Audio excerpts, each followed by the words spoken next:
నమస్తే, నేను Kavitha. Welcome to I dream. Financial planning and management, investment, stock మార్కెట్లు చాలా మందికి అర్థం కాని ఒక బ్రహ్మ పదార్థంలా ఉంటాయి. సొసైటీలో చాలా మంది అటువైపు వెళ్తున్నారు, దాని గురించే మాట్లాడుతున్నారు. మనం కూడా కొంచెం పెట్టుబడి పెడదాం అనుకున్నా నష్టాలకి ఎండ్ అవుతున్నటువంటి వాళ్లే ఎక్కువ కనిపిస్తుంటారు. కావలసినటువంటి ప్రాపర్ అడ్వైజ్ లభించాక ఆర్థికంగా నష్టపోయి చితికిపోయినటువంటి ఫ్యామిలీస్ ఎన్నో కనిపిస్తుంటాయి. వాళ్ళకి కావలసినటువంటి ప్రాపర్ గైడెన్స్ ఇవ్వడానికి మనతో పాటుగా ఉన్నారు ఫైనాన్షియల్ ఎక్స్పర్ట్ సాయిరామ్ గారు. సాయిరామ్ గారు, నమస్తే అండి. నమస్తే మేడం. సో సాయిరామ్ గారు, వెరీ ఫస్ట్ టైం ఇన్వెస్ట్ చేస్తున్న వాళ్ళు, నేను ఏ రిస్క్ అయినా తీసుకుంటాను అనుకుని అగ్రెసివ్గా చాలా పెద్ద మొత్తంలో స్మాల్ క్యాప్స్లో పెడుతూ ఉంటారు. మీరు సజెస్ట్ చేస్తారా, అది అడ్వైస్ చేస్తారా? So I'm very skilled driver అండి. నాకు డ్రైవింగ్లో చాలా స్కిల్ ఉంది. అలా అని చెప్పేసి నేను ఒక రోడ్లో వెళ్ళాను. అది బంపీ రోడ్, చాలామంది ట్రావెల్ చేస్తున్నారు. ఇప్పుడు నేను కనుక స్పీడ్ 200 కొడితే ఏమవుతుంది? నేను స్కిల్ ఉండొచ్చు, బట్ రోడ్ నాకు ఏమైనా ఫేవర్గా ఉందా? నెక్స్ట్ ఎదుటోళ్ళు కూడా అంతే స్కిల్ ఉన్న వాళ్ళ? సేమ్ కేసు అండి ఇక్కడ. మీరు ఎంత అయినా స్కిల్లో ఉండొచ్చు. మార్కెట్ కూడా ఒక బంపీ రోడ్ లాంటిది, ఎగుడు దిగుడులు చాలా ఉంటాయి. అక్కడ కనుక ఇంతే అగ్రెసివ్గా వెళ్తే కనుక చాలా ప్రాబ్లం వస్తుంది. మీకు 2008 గ్లోబల్ ఫైనాన్షియల్ క్రైసిస్, అప్పుడు స్మాల్ క్యాప్స్ 1 lakh నుంచి 20,000కి పడ్డాయి. So almost 80% of wealth is eroded. అది రికవర్ అవ్వాలంటే తిరిగి 6 ఏళ్ళు పట్టింది. నీకు మధ్యలో డబ్బులు అవసరమైతే.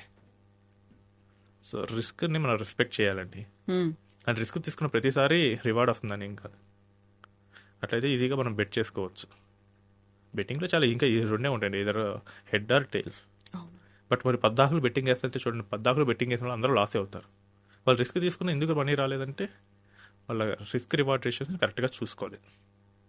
సో ఈ స్మాల్ క్యాప్స్లో కూడా నేను యూట్యూబ్లో చూసాను, అది 20% ఇచ్చింది. అంటే అది ఎలా ఇచ్చింది 20%? అది నీ 1 lakhని ఏ విధంగా మార్చింది? 1 lakh -80 అయింది. తర్వాత వెళ్ళి ఎప్పుడో టైం తీసుకొని 10-15 ఏళ్ళ తర్వాత ఆ 20% రిటర్న్ అనేది వచ్చింది. నువ్వు అన్నాళ్ళు ఉండగలవా అనేది కూడా ఏంటంటే చిన్న అమౌంట్స్ మీద చేస్తారండి ఇవన్నీ. బట్ మనం ఇన్వెస్ట్ చేసుకుంటూ పోయినప్పుడు అది పెద్ద అమౌంట్ అవుతుంది. సో కరెక్ట్గా ఒక 30,000తో స్టార్ట్ చేసిన వ్యక్తి 10 yearsలో 1 crore ఇచ్చేస్తాడు. ఆ 1 crore కనుక మళ్ళీ సేమ్ సినారీ వస్తే 20 lakhs అయితే 1 lakh మీద 80,000 పోవటం వేరు, 1 crore మీద 80 lakhs పోవటం వేరు. ట్రూ. మనకి డేటా ఏం చెప్తుందంటే పర్సంటేజ్లో చెప్తుంది, అబ్సల్యూట్ ఫిగర్ ఇవ్వదు అక్కడ. కానీ మనకి మ్యాగ్నిట్యూడ్ ఆఫ్ లాస్ అనేది మారుతూ ఉంటుంది. సో ఆ లాస్ని తీసుకునే కేపబిలిటీ ఉందా లేదా, సో దానికోసం చూసుకోవాలి. సో ఓన్లీ స్మాల్ క్యాప్స్తో వెళ్తుంది అంటే కనుక అది కరెక్ట్ పోర్ట్ఫోలియో కాదు. సో ఏదో ఒక రోజు కనుక మనకి యాక్సిడెంట్ అయితే కనుక చాలా హెవీగా లాస్ అవుతుంది. సో ఇదే సినారీ వస్తుంది కాబట్టి అది అగ్రెసివ్ ఇన్వెస్టర్స్ అని అంటారు, కానీ రేపు దెబ్బ తగిలినప్పుడు తెలుస్తుంది. సో ఎంత లాస్ అవుతున్నారో అది చూసేసి. సో యాక్చువల్లీ పోర్ట్ఫోలియో బిల్డ్ చేసేటప్పుడు మనకి హౌస్ కట్టేటప్పుడు పిల్లర్స్ కడతాం కదా, ఎంత స్ట్రాంగ్గా కడతాము అనేది. సో మన పోర్ట్ఫోలియోలో కూడా అంత స్ట్రాంగ్గా ఉండే లార్జ్ క్యాప్స్ ఉన్నాయో లేవో చూసుకోవాలి. సో అవి ఉంటేనే మనకి రిటర్న్ వస్తుంది. అది లేకపోతే కనుక పిల్లర్స్ లేని హౌస్ ఏమవుతుందో ఇది కూడా అదే అవుతుంది. సో వాళ్ళకి మీరు ఏం సజెస్ట్ చేస్తారు? ఎటువైపు వెళ్తే బెటర్ అంటారు? అగ్రెసివ్గా ఇంత వెళ్ళి అంత ఇన్వెస్ట్ చేసే బదులు. సో అగ్రెసివ్నెస్ అనేది కన్నా మనం అసెట్ అలొకేషన్ అనేది ఇంపార్టెంట్ అండి. సో మనం ఏలో పెడుతున్నాం, ఏ అసెట్ క్లాసెస్లో పెడుతున్నాం. ఇక్కడ ఏమవుతుందంటే మనకి అన్ని అసెట్స్ ఒకేలాగా పర్ఫామ్ చేయవు. సో ఒకసారి గోల్డ్ పర్ఫామ్ చేయొచ్చు, ఒకసారి రియల్ ఎస్టేట్ చేయొచ్చు, ఒకసారి సిల్వర్ చేయొచ్చు, ఒకసారి యుఎస్ స్టాక్స్ చేయొచ్చు. సో మనకి ఏంటంటే ప్రతిసారి స్మాల్ క్యాప్స్ చేస్తే ఏం లేదు. సో మన అసెట్ అలొకేషన్లో కనుక కరెక్ట్గా పెట్టుకుంటే మనకి మ్యాక్సిమం రిటర్న్ రావడానికి అవకాశం ఉంటుంది విత్ మినిమల్ రిస్క్. సో దీనికి మనం చూసుకుంటే సరిపోతుందండి. ఇలా చూసుకోకుండా రిటర్న్ వచ్చిందా అంటే కనుక 99% రాదు. They will invest, they will end up with less return. Who follows asset allocation అంటే చాలామంది అసెట్ అలొకేషన్ ఎలా ఫాలో అవుతారంటే they will invest in real estate, they will invest in gold and they will invest in bonds. మూడింటినే చూస్తారు. మనం ఇంకొంచెం extra అయితే we can invest in stocks, లేదా foreign countries stocks like Amazon, Microsoft, ఇలాంటి వాటిలో కూడా పెట్టుబడి పెట్టినప్పుడు మనకు కొంచెం బెటర్ రిటర్న్ అనేది వస్తుంది. ఎందుకంటే అన్నీ ఒకేసారి పడిపోవు కదా. సో అలా మనం చూసుకుంటే మనకి మంచి రిటర్న్ వస్తుంది. అసెట్ అలొకేషన్, ఇన్వెస్ట్మెంట్లో డైవర్సిఫికేషన్, ఇవన్నీ బోల్డ్ అన్ని టర్మినాలజీస్ అనేవి ఉన్నాయి కదా. యాక్చువల్గా ఇవన్నీ ఏంటి, ఎలా చేస్తారు అసలు? So diversification is nothing but మనం ఒక దాంట్లో పెట్టకుండా 4-5 వాటిలో పెట్టండి. సో ఇలా 4-5 వాటిలో పెట్టినప్పుడు ఏమవుతుందంటే, సో ఒకటి పడిపోయినా కానీ మిగిలిన 4 మనల్ని రికవర్ చేస్తాయి. సో మనకు diversified portfolio versus concentrated portfolio. నేను ఒకే దాన్ని నమ్ముకున్నా, అది వస్తే వస్తుంది, లేకపోతే మునిగే ఛాన్స్ ఎక్కువ ఉంటుంది. అదే నేను ఒక డైవర్సిఫైడ్ పోర్ట్ఫోలియో పెట్టాను అనుకోండి, అదొక బ్యాంక్స్లో ఇన్వెస్ట్ చేస్తుంది, టెక్ కంపెనీస్ అయినా టీసీఎస్ వాటిలో ఇన్వెస్ట్ చేస్తుంది, ఎఫ్ఎంసీజీ వాటిలో ఇన్వెస్ట్ చేస్తుంది, ఐటీసీ లాంటి వాటిలో, ఈవెన్ కొన్ని మిడ్ సైజ్ కంపెనీస్లో ఇన్వెస్ట్ చేస్తాయి, లారెస్ ల్యాబ్స్ లాంటివి, కొన్ని చిన్న సైజ్ కంపెనీస్లో కూడా ఇన్వెస్ట్ చేస్తాయి. సో దట్ ఏమైందంటే వీటి గ్రోత్ అనేది ఒకేలాగా లేకపోయినా ఒకటి బాగా పెరిగి ఇంకోటి మీడియంగా పెరిగే ఛాన్స్ ఉంటుంది. ఇప్పుడు ఏమవుతుందంటే యావరేజ్ మనకు డీసెంట్ రిటర్న్ 12%, 13% అయితే వచ్చే అవకాశం ఉంది. అదే కాన్సన్ట్రేటెడ్ బెట్ చేసామనుకోండి, వస్తే బంపర్ రిటర్న్, పోతే పోయినట్టు. రిలయన్స్ క్యాపిటల్ 2000 నుంచి 20 రూపీస్కి పడిపోయింది షేర్. వస్తే వచ్చింది, పోతే ఇలానే పోతాయి. ఈవెన్ రిలయన్స్ బ్రాండ్లో ఇలాంటిది ఎవరైనా ఊహిస్తారా? అవును, అంత హ్యూజ్ లాస్తో పోతుంది అని. కానీ జరిగింది, పట్టించుకోరు అసలు. వాళ్ళంతా వెరిఫై చేయడానికి టైం ఉండదు నెగిటివ్ న్యూస్ని. So concentrated bets are always risky అండి. దానికన్నా ఒక మేనేజ్డ్గా డైవర్సిఫై చేసుకుంటే కనుక మనకి రిస్క్ అనేది తగ్గుతుంది. రిస్క్ తగ్గితే ఆటోమేటిక్గా రిటర్న్ అదే వచ్చేస్తుంది. ఇంకోటి ఏంటంటే మనం ఎప్పుడు ఒకే బాస్కెట్లో పెట్టడం కాబట్టి మనకి ఒకటి పడిపోయినా కానీ ఇంకోటి లేస్తుంది. సో సింపుల్ అనాలజీ ఏంటంటే స్టాక్ మార్కెట్ పడిపోయినప్పుడు గోల్డ్ రిటర్న్ ఇస్తుంది. Stock market and real estate డైరెక్ట్గా ప్రపోర్షనల్ ఉంటాయండి. స్టాక్ మార్కెట్ పెరిగితేనే రియల్ ఎస్టేట్ పెరుగుతుంది, స్టాక్ మార్కెట్ పడితే రియల్ ఎస్టేట్ పెరగదు. Example Covid, 2008 crisis. సాఫ్ట్వేర్లు అందరికీ జాబులు పోయినాయి 2008లో. వాళ్ళు కొన్న ఫ్లాట్స్ వాటన్నిటికీ ఈఎంఐలు కట్టలేకున్నారు. సడన్గా రియల్ ఎస్టేట్ డౌన్ అయింది. వాటికి 2020 అసలు బయట మార్కెట్లు అన్నీ క్రాష్ అయిపోయాయి. రియల్ ఎస్టేట్లో ఆవిడ కొనేవాడు ఉన్నాడా? ఈవెన్ ఇప్పుడు కూడా మార్కెట్ డౌన్లో ఉంది, రియల్ ఎస్టేట్ కూడా హ్యూజ్గా వెళ్ళలేదు కదా. ఎప్పుడైతే మార్కెట్లు పెరుగుతున్నాయంటే దాని అర్థం ఏంటంటే కంపెనీలకు డబ్బులు వస్తాయి.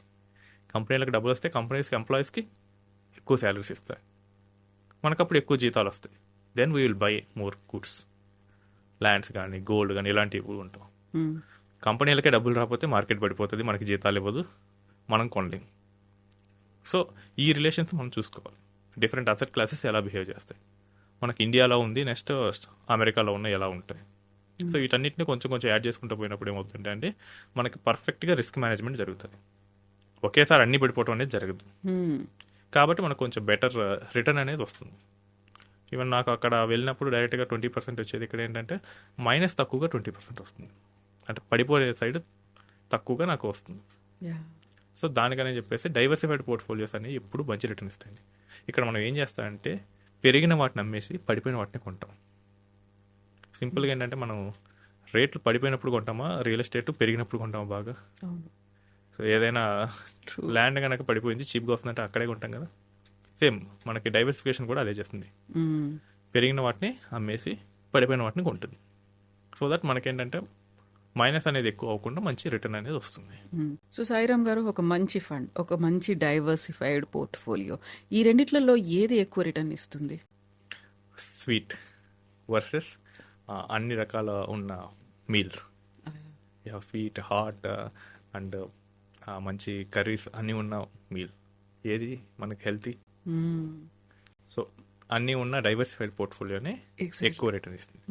Sweet can be exciting you starting times, కొంచెం తీపి ఉంటుంది కాబట్టి ఓకే, బట్ తినే కొద్దీ ఎగుటి వస్తుంది. కానీ ఈ పోర్ట్ఫోలియోలో అయితే మొత్తం మీల్ మొత్తం తినేసే వాళ్ళు ఉంటారు. 99%, 100% తింటారు. బట్ 100% నేను సేమ్ వెయిట్ ఉన్న పోర్ట్ఫోలియో సేమ్ వెయిట్ ఉన్న మీల్స్ వర్సెస్ స్వీట్ తినగలరా అసలు? ½ కిలో అది ఉంది, ½ కిలో ఇది ఉంది, ½ కిలో తినాలంటే. సో డైవర్సిఫైడ్ పోర్ట్ఫోలియోస్ ఎప్పుడు మంచి రిటర్న్ ఇస్తాయండి. సో అక్కడ ఏం జరుగుతుందంటే ఇంటర్నల్గా ఏదైతే పని చేయదో దాన్ని తీసేస్తారు, ఓన్లీ విన్నర్స్ మాత్రం అక్కడ ఉంటారు. కాబట్టి మనకి diversified is always good. And మీకు ఒక ఎగ్జాంపుల్ చెప్పాలంటే 1995 నుంచి 2020 వరకు సో ఒక సింగిల్ ఫండ్ వర్సెస్ డైవర్సిఫైడ్ ఇచ్చారు. డైవర్సిఫైడ్ సింగిల్ ఫండ్ దాదాపు 4 to 5% తేడాతో బీట్ చేసింది. ఈవెన్ బెస్ట్ ఫండ్ సెలెక్ట్ చేసినప్పుడు. ఓకే. సో డైవర్సిఫైడ్ ఏం జరుగుతుందంటే ఆ ఫండ్కి మంచి ఫేజ్, బ్యాడ్ ఫేజ్ ఉంటాయి. బ్యాడ్ ఫేజ్లో దాన్ని తీసుకుంటారు, మంచి ఫేజ్లో ప్రాఫిట్స్ బుక్ చేస్తూ ఉంటారు. బట్ అదే ఫండ్ కంటిన్యూ చేసేవాడు మొత్తం ఉండాల్సి వస్తుంది. సో ఎప్పుడు డైవర్సిఫైడ్ పోర్ట్ఫోలియోస్కి వెళ్ళాలి. యాక్చువల్లీ అది డిజైన్ చేయడం కూడా చాలా కష్టం. సో దానికి చాలా టాలెంట్ కావాలి. అదేంటి ఊరక 4-5 ఫండ్స్ సెలెక్ట్ చేస్తే వచ్చేది. ఇంకా ర్యాండమ్ గా పిక్ చేసుకొని చెప్పి పెట్టేది కాదు. ర్యాండమ్ పింక్ అసలు ఈజీ కదా. అసలు ఒక స్టాక్ సెలెక్ట్ చేయడమే చాలా కష్టం అండి. సో అందులో ఒక మ్యూచువల్ ఫండ్ సెలెక్ట్ చేయడం ఇంకా కష్టం. Mutual fund is nothing but 70-80 stocks ఉంటాయి. అలాంటిది ఒక బంచ్ ఆఫ్ ఫండ్స్ సెలెక్ట్ చేయడం ఇంకా కష్టం. మనకు హార్డ్నెస్ పెరిగిపోతుంది. కరెక్ట్ చూసేవాడికి ఏంటంటే ఈజీ అనుకుంటారు, బట్ ఎంత డేటా పాయింట్ అనాలిసిస్ చేయాలి చాలా ఉంటుంది. బట్ డైవర్సిఫైడ్ పోర్ట్ఫోలియోస్ కనుక మనం క్రియేట్ చేయగలిగితే అది మంచి రిటర్న్స్ ఉంది. అండ్ మనకి ఏంటంటే స్టేబుల్ రిటర్న్స్ కూడా ఉంటాయి. Good returns with stable returns. Yeah, మనకి మంచి ఫండ్ ఏంటంటే good returns but with extreme volatility ఉంటుంది. అండ్ అక్కడ ప్రూవెన్ ఫిగర్ కూడా కనిపిస్తోంది కాబట్టి 25 years లో జరిగిన డెవలప్మెంట్ ఏంటి అనేది కూడా తెలుస్తుంది అందులో. సో ఈ 25 years ఏంటంటే ఒక సైడ్ మనకి చూస్తే ఒకసారి ఏంటంటే టెలికామ్ బాగా ఉండొచ్చు, ఇంకోసారి ఏంటంటే హైవేస్ బాగా ఇన్ఫ్రాస్ట్రక్చర్ మీద బాగా ఉండొచ్చు. సో ఈ థీమ్స్ అన్నీ మారిపోతూ ఉంటాయి. సో ఒకసారి మీరు మూవీస్ సైడే చూసుకోండి. 95 నుంచి 2000 ఏ టైప్ ఆఫ్ మూవీస్ వచ్చాయి, లాస్ట్ 2015 నుంచి 20 వరకు ఏ టైప్ ఆఫ్ మూవీస్ వచ్చాయి. సో ఆ థీమ్స్ కూడా ఇంట్రెస్ట్ల తగ్గట్టు మారిపోతాయి. అయితే మార్కెట్లో కూడా ఆ థీమ్స్ మారిపోతూ ఉంటాయి. సో మార్కెట్ ట్రెండ్ తగ్గట్టు మన పాకెట్లో ఉంచుకోవాలి. సో అదే diversified portfolio. So present market trend ప్రకారం నీ పోర్ట్ఫోలియోలో ఏముండాలో డిసైడ్ చేసేది డైవర్సిఫైడ్ పోర్ట్ఫోలియో. యా, దాన్ని అనలైజ్ చేసి అసెస్ చేసుకొని ముందుకెళ్ళాలి అంతే. ఎస్ అండి, సాయిరామ్ గారు, థ్యాంక్ యూ సో మచ్ అండి. మళ్ళీ మనం మాట్లాడుకుందాం బోల్డ్ అనే విషయాలు ఫైనాన్షియల్ ప్లానింగ్ అండ్ మేనేజ్మెంట్ గురించి తెలుసుకోవడానికి. థ్యాంక్స్. థ్యాంక్ యూ అండి.